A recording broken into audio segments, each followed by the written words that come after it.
Усан санг нэгтгэх хоолой 6 цагийн дотор юулна, суллна. За 2 дахь хоолой болохоор 5 цагийн дотор дүүрэгдэг. За хэрв 2 хоолойг зэрэг нээвэл нээж ажиллавал усан санг бол хэдэн цагийн дараа дүүргэх вэ гэж усаар.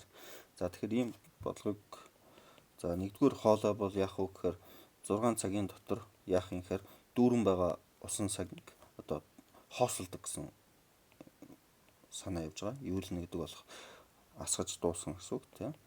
За 5 цагийн дотор бол яах вэ гэхээр хоосон байсан савыг бол 2 дугаар хоолой бол дүүргдэг гэсэн ийм өгөгдөл өгсөн байна тийм. За тэгэхээр энэ нэг бодохдоо бол яах вэ гэхээр усан санг яах вэ гэхээр 30 хэсэг гэж үзчих. Усан сан маань 30 хэсэг байдаг гэж үзчих. 30 хэсгээс тогтдог. Яг ижил хэмжээний 30 хэсэг юмнаас тогтдог гэж үзчих.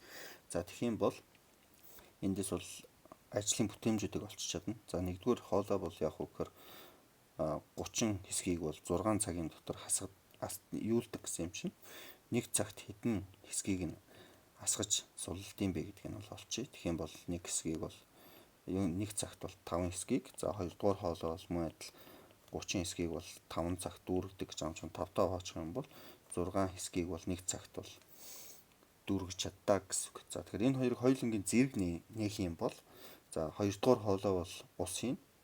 1-р хоолой бол ус асгах учраас энэ хоёрыг маань зөрөөгөр бодно гэсэн үг.